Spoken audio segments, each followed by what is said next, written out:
بسم اللہ الرحمن الرحیم۔ میں نے ابن عباس رضی اللہ عنہما کی اقتداء میں نماز جنازہ پڑھی۔ دوسری سند ہم سے محمد بن کثیر نے بیان کیا، کہا کہ ہمیں سفیان صفاری نے خبر دی، انہیں سعد بن ابراہیم نے، انہیں طلحہ بن عبداللہ بن عوف نے، انہوں نے بتلایا کہ میں نے ابن عباس رضی اللہ عنہما کے پیچھے نماز جنازہ پڑھی تو آپ نے سورۃ فاتحہ ذرا پکار کر پڑھی، پھر فرمایا کہ تمہیں معلوم ہونا چاہیے کہ یہی طریقہ نبوی ہے۔ مجھے اس صحابی نے خبر دی جو نبی کریم صلی اللہ علیہ وسلم کے ایک الگ تھلگ قبر سے گزر رہے تھے۔ قبر پر آپ صلی اللہ علیہ وسلم امام بنے اور صحابہ نے آپ کے پیچھے نماز جنازہ پڑھی۔ شیبانی نے کہا کہ میں نے شیبہ سے پوچھا، ابو عمرو جی آپ سے کس صحابی نے بیان کیا تھا؟ تو انہوں نے بتلایا کہ ابن عباس رضی اللہ عنہما نے کالے رنگ کا ایک مرد جہاں ایک کالے رنگ کی عورت مسجد کی خدمت کیا کرتی تھی، ان کی وفات ہو گئی، لیکن نبی کریم صلی اللہ علیہ وسلم کو ان کی وفات کی خبر کسی نے نہیں دی۔ ایک دن آپ نے خود یاد فرمایا کہ وہ شخص دکھائی نہیں دیتا۔ صحابہ نے کہا، یا رسول اللہ صلی اللہ علیہ وسلم ان کا تو انتقال ہو گیا۔ کہ آپ صلی اللہ علیہ وسلم نے فرمایا کہ پھر تم نے مجھے خبر کیوں نہیں دی؟ صحابہ نے عرض کیا کہ یہ وجود تھی اس لیے آپ کو تکلیف نہیں دی گئی، گویا لوگوں نے ان کو حقیر جان کر قابل توجہ نہیں سمجھا۔ لیکن آپ نے فرمایا کہ چلو مجھے ان کی قبر بتا دو۔ چنانچہ آپ صلی اللہ علیہ وسلم اس کی قبر پر تشریف لائے اور اس پر نماز جنازہ پڑھی۔ آدمی جب قبر میں رکھا جاتا ہے اور دفن کر کے اس کے لوگ باغ پیٹ موڑ کر رخصت ہوتے ہیں تو وہ ان کے جوتوں کی آواز سنتا ہے۔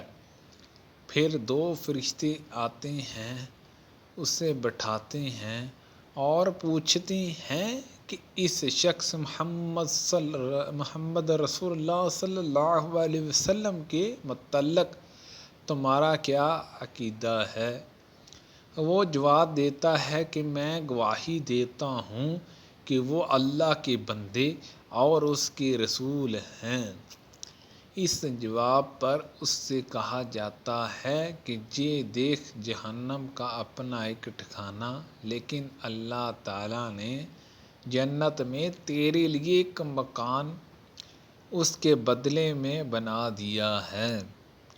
نبی کریم صلی اللہ علیہ وسلم نے فرمایا کہ پھر اس بندہ مومن کو جنت اور جہنم دونوں دکھائی جاتی ہیں، اور رہا کافر یا منافق تو اس کا جواب یہ ہوتا ہے کہ مجھے معلوم نہیں، میں نے لوگوں کو ایک بات کہتے سنا تھا، وہی میں بھی کہتا رہا۔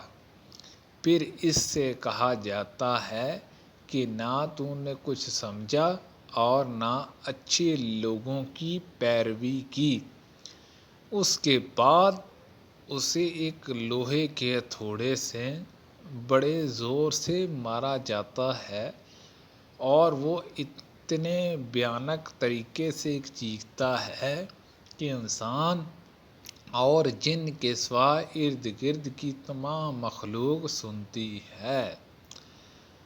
استغفر اللہ۔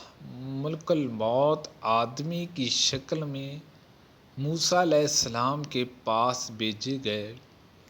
وہ جب آئے تو موسیٰ علیہ السلام نے نہ پہچان کر انہیں ایک زور کا تمانچہ مارا اور ان کی آنکھ پھوڑ ڈالی۔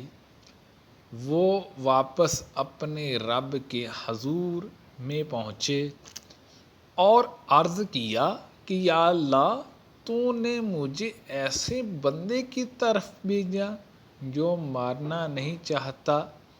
اللہ تعالیٰ نے ان کی آنکھ پہلے کی طرح کر دی اور فرمایا کہ دوبارہ جاؤ اور ان سے کہا کہ آپ اپنا ہاتھ ایک بیل کی پیٹھ پر رکھیے اور پیٹھ کے جتنے بال آپ کے ہاتھ تلے آ جائیں ان کے ہر بال کے بدلے 1 سال کی زندگی دی جاتی ہے۔